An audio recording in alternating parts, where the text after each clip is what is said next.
On this week's Message Monday, Throne has the plague.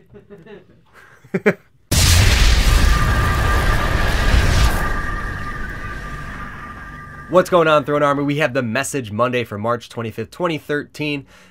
Been sick this past week, so I haven't been able to play a lot of lacrosse or really do anything besides sleep after work and try to get videos out for you guys. You've probably also known a few mistakes along the way this week because I've kind of been here mentally about 20%. Got pretty sick. I think it was from being outside at the Metropolitan Classic on Sunday for 8 hours in freezing weather. I normally don't get sick, but when I do, it usually gets pretty bad. So this week was pretty rough, but feeling a little bit better now. Probably gonna cough through this the whole time.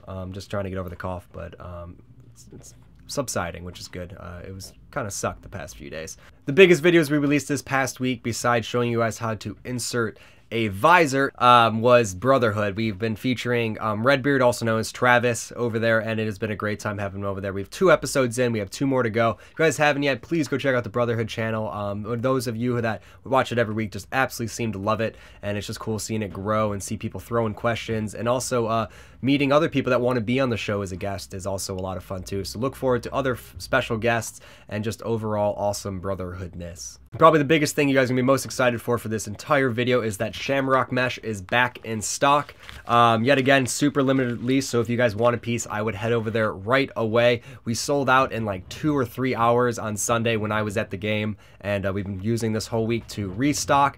So if you really want a piece, I highly recommend you go over there right now and pick it up, because I do not think they'll last much longer than they did last time. And now on to the gear.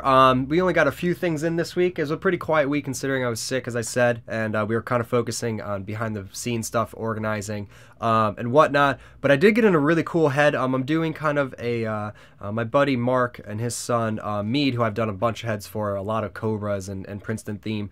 He's starting to do play more box, and he wants a box set up. So he wanted a box head and he wanted to do something really cool. And so I kind of had free reign on this. So I'm kind of hoping he doesn't see this video. They might though, because they watch my stuff pretty religiously, but it's so cool I have to share it with you guys. And this is, I believe, the Reebok 10K or 10.5K with this awesome kind of wave pattern to it. I was a little suspicious of this head, but then after seeing one, and we strung one up a while ago, it strings up really nicely, and for what I have in mind, this head is going to be absolutely perfect. And he really loves the Princeton colorway, so I figured I'd just go with it. It's going to be cooler than, you know, it's more complex than any die I could really do, and it's just something different. And so we're going to put a really nice pocket into it, and I'll share it with you guys. But it's a cool head that we got in, and I'm excited to string it up. I actually am really excited to string it up, so it should be really cool. And the second piece of gear that some of you have seen in the background, I always forget to take things out of the background when they're like the next thing up, but it's also fun because some of you guys that really watch the videos and pay attention get a little sneak peek to what's coming on or what's behind the scenes here, and that is these awesome Charlotte Hounds gloves, the Brian Def 2s. As you can see, they're used. I'll just put one down. It has the wrist guard cut out of it, and they're pretty used, and these are Joe Vitale's gloves that he used for last season. Joe and I've been playing with Joe some box lacrosse on Wednesday nights, and really likes what I do, and he's an awesome guy. And so if you guys saw on Instagram, I did some awesome custom Hounds mesh for him. So we did some royal, navy, white, and gold camo. And then we also did a dog bone on a piece of 15 mil for him for the tail of the mesh. A lot of cool stuff like that. He really seems to love the product and wants to do more stuff with us. And so he threw me these, and I think they're really awesome. The only problem, though, was I forgot to have them sign them last week. So these are going to get signed by him on this Wednesday night, and then we're going to throw them up in the background as just a little souvenir along with the Duke and some other stuff. I really like getting cool stuff from people that you know, are in the pros or in college that use our stuff. It's just cool to have a little souvenir like that, and so it's pretty cool. And it's definitely cool to have game used Hounds gloves, and I'm excited to get them signed. So and we'll probably also get a few balls signed for a Flow Friday or something. He's a super awesome guy. I've been talking to him a lot about looking forward to the MLL season. He's just so excited. All of Charlotte, you know, really embraced the expansion team there, so it's cool. We're going to see them in their 2nd season. Now let's get into Flow Friday winners. If you guys haven't checked it out yet, I did a video on how to put in one of the inserts that I have in my helmet that you guys have seen all over the place. I'll put a link in the description to that. But also on Friday, we did a Flow Friday for 2 of the shock inserts, one being gray, the other being purple. I think they're really, really two cool colorways. All you guys had to do was run over to Shock's Facebook page, throw them a like, and let me know what your favorite color insert was. I was interested to see what you guys want. Kind of notorious, everyone said iridium, as I said, but purple was also another one, and it's a really cool purple. So that was really awesome to be able to give one of those away. And we just picked 2 winners at random, and the first one is JWD4214, and I believe we're giving him the gray one. It just happened to be one of the random numbers we put in. One person wanted the purple one, so you're going to get the gray one. And then the other one is Nicholas Berry, and you're going to get the purple one. So both of you guys, please send me your mailing address to info@throneofstring.com, and I will get your insert mailed out to you right away, and I'd love to see some photos of what you guys do with it. All right, now let's get to the viewer questions. We missed this last week because we were so swamped with orders, so I kind of compressed the 2 weeks of questions to the best ones, and there's some really awesome ones in here. So the first one is from Armin. This might be one of the favorite questions I've ever received from you guys, and he says, if the King Pocket was a gun in Black Ops 2, what gun would it be? #Message Monday. I really had to think about this a little bit, because the King's kind of my go-to throwback pocket, so it has like kind of that old style to it, but it's like reliable and awesome and adaptable. So I would go AK-47, and that gun, it actually is in Black Ops 2, but you never get to actually shoot it. Other people have it, so I can't say an AK-47, which I would love to say, but really thought about it more, and I think the AN-95 is even cooler. It's kind of the big brother to the AK, or the modern version of the AK-47, and it's awesome. It's got burst fire. It's just a sweet gun. In real life, I think in the game it's only automatic, and it's kind of got that badass factor to it. It's got that slow clip rate, but it's got a lot of power to it in a big magazine, and that's kind of what the King Pocket is to me. It has, if you're accurate and you have good form, it is an absolute lethal pocket. It's not going to be crazy fast and do a bunch of different things, but it will just destroy corners, and that's why I love the King Pocket and why I think the AN-94 is a perfect example of it. Next question is from Dupree Lacrosse, and they said, what was your #1 highlight goal in your career? I have a few good ones, but one that really just comes to mind immediately was I was in high school and I got caught behind the net with the ball at X, and the defender was on the other side of the goal line, so we were kind of juking back and forth, and he came to play me he came to play me on my left, so I went right, and then the goalie came around, and when he did, and I went to go beat the goalie, the defenseman went to go jump the net. As soon as I saw him jump the net, I just roll dodged on and went back to the left, so I'm cradling left-handed, which got him caught up. And instead of him rebounding, they both went to the front of the net along the right side, and then I had a quick slide from the crease, and so I kind of got like this weird pinch point where the goalie was out of position and everyone was sliding to me, and I was going to roll back to my strong hand and just kind of question mark it, but I kind of got sandwiched, and when I got sandwiched, I got my hand stuck like this above my head, so I literally just threw the ball straight back over my head into the goal. Had no idea where it was, and it was pretty awesome. I've tried this a few times, actually. I think last week I tried it. It's sometimes successful. Sorry, still getting over that cold. Sometimes successful, some other times you just kind of throw it over the goal and you just got to put your hands up. Sometimes it works, sometimes you look like John Grant, but it was a really fun goal. And then another really, really remember one that I'll throw at you really quickly. My first game back after college and everything, I didn't know how I was going to play. I didn't know this league or anything. I ended up putting 3 goals up, and it was like just one of those days where it was like, I love lacrosse, you know, where you just like everything connects and you had a great time. And I was carrying the ball upright, and I rolled dodge underneath my defender, and I got him. I was pulling it up, and I went to go pull it up righty to get a better angle, and just got cross-checked from behind. And while falling, I hit it. It hit the post of the goalie. I'm not sure because I was falling, and it came back at me, and I literally just like hit it with the sidewall of the stick and slapped it in between the goalie's legs for my 3rd goal. And so the push from behind to falling, weird rebound, side hit goal where it doesn't even go in the pocket was pretty cool. I definitely enjoyed that one, and I still talk to the goalie sometimes. He's up now playing up in Albany or something like that, but when I see him, he always gives me a hard time about that goal because I always score a lot of 5-hole, and it's kind of like I just have his number, and sometimes he gets me too, but we always have a really good time playing against each other. But that was a really awesome goal to come back to lacrosse. Next question is from Bennett Lindsay, and I've answered this before, but I think it's very important. So he says, #Message Monday, how did you develop your stringing skills that you have?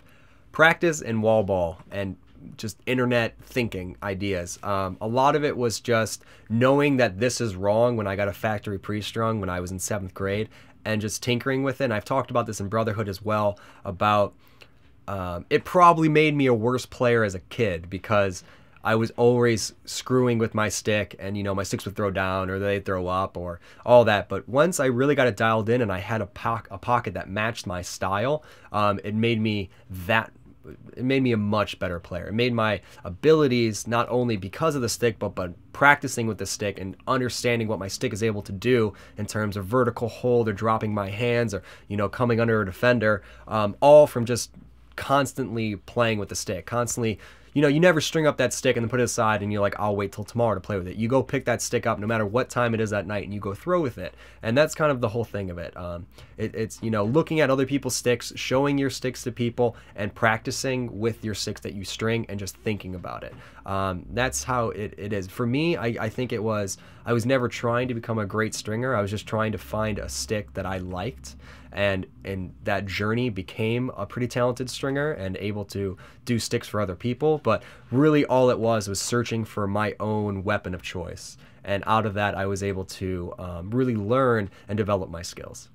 Our next question is from Mikey Blaze. That's an awesome name. He says, what's your favorite face-off move? #Message Monday. I did a lot of facing in high school and as a youth because I had that experience from hockey. And I was much more a speed guy than a grinder or really anything like that. And so I definitely like to pinch or pull the ball out. But probably my favorite move was just kind of like the jam and rake. And that was because I had a really, really fast LSM, was a really good friend of mine growing up that played on my left wing. And I knew if I just throw it out there, he was like 6'2" when we were in like 8th grade. He was a gazelle. And he would be able to outbeat anyone. So anytime where the pinch didn't work or I was having problems, I was getting jammed up or anything, I would literally just rake the ball straight to my left and I knew he would get the ball. So that's probably one of my favorite moves because it's just so quick. And if you get it, if you do it quick enough where the other guy actually clamps and then has to get up, you can really create some awesome fast breaks. Next question is from Brian Reed. He says, I was also at the Metropolitan Classic. How cold were you? Must say I was freezing by halftime of each game. Yeah, it was freezing and I got sick and was not fun. It was awesome meeting you guys and seeing some awesome lacrosse and hanging out with my buddies and fans, but it was not fun being sick after that. We would watch like the first quarter and then we would go inside for the second. Or no, we watched the first and second and then halftime. We'd go find some heat, and then the third quarter, watch it inside, and then come back out for the fourth quarter. It was pretty brutal. You don't realize how cold it is until you sit in like a plastic metal chair on concrete in a baseball stadium where just wind blows like crazy. So it was pretty rough. But it was awesome seeing that lacrosse. And Brian, I hope I saw you there. If I didn't, next time. Next question is from John O'Keefe, and he said, #Message Monday. What's better for face-offs, a mesh pocket or a traditional pocket? Lots of preference here. If you're talking about a wax mesh to a traditional pocket, it's even closer of preference. A lot of guys like traditional because it's super malleable, super soft to begin with, and it kind of really aids to what a Fogo needs. Just a very simple passing stick that has good hold, the ball can shift for vertical cradling when in tight, and the pop and pinch is very quick. But also, since it is a traditional, it will wear out very quickly when you're grinding, especially if the guy across from you is just jamming you up. It's very easy to screw up a traditional when you're just rubbing against some metal or plastic. So that's why a lot of the top Fogo people prefer mesh over that because they're doing it, every day at practice and then games. They want a mesh. But some of the best face-off guys I know really like a really broken in like 15 mil, but also 20 mil is huge. Some of the best face-off guys I play with all swear by the 20 mil. So I would check it out. If you're really good at stringing traditional and can do them fast and you like the traditional, you can get away with it. If you're not able to do that, you definitely want to go mesh because it's going to outlast the traditional by far. Next question is from Kyle Blazo, and he says, what is your opinion on the Metropolitan Classic? Anything you think was missing? Favorite parts? I think it's awesome. I mean, it's in Queens. It's like 12 minutes away. I get to see amazing lacrosse on an awesome field with other New Yorkers. Awesome. Wouldn't really change a thing in there in terms of happiness, but I would really like to see them pick more New York-based places. You get bigger fan group, I think, going. It's cool to seeing teams from all over, but I think it'd be really cool to have some more New York or surrounding city schools like Rutgers or something play there. I know Rutgers has got the other one, but that's what I would like to see. I think that would bring more fans and more attention to the game for our area. But besides that, it was definitely awesome. Favorite part was always meeting fans and going on the field after.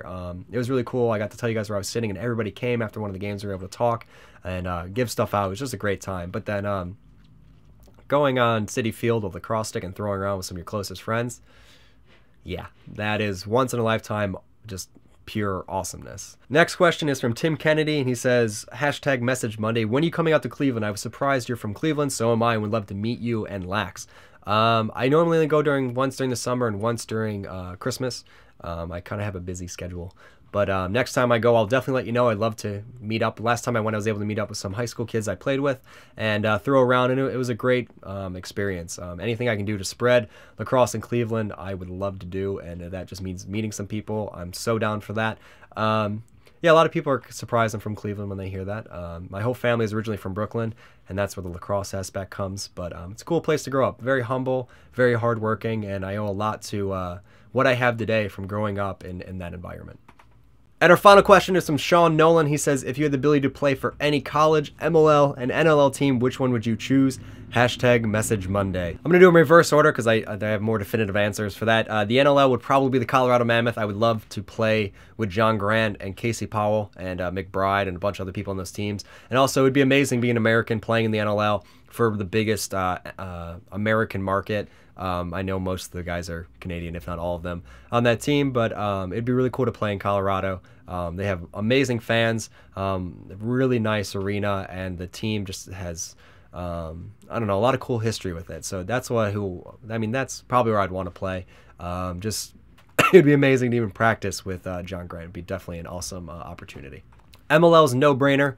New York Lizards have been my team for a very, very long time, and hometown team, and just love the organization, love the fans that come out for it. Playing at Hofstra is cool, and this year on Randall's Island. Really like what they're doing with the team, making it younger, some amazing players coming in. I would die to play on that team. And for college, that's probably the one that's most hazy for me. I have a lot of respect and a lot of connections at many different schools that I really respect. So it's hard for me to pick a college one, but if I had to pick one, I'm going back to my childhood and the team that I really loved watching play, and also was able to participate, and that'd be Notre Dame. When I was a kid, I was able to go to all their elite hockey camps, spend a good amount of time there, have great respect for the facilities and the people that work there, and just the overall demeanor of that school. So that's probably where I would pick to play, and I just have a really good memories of playing hockey there and having a really good time. So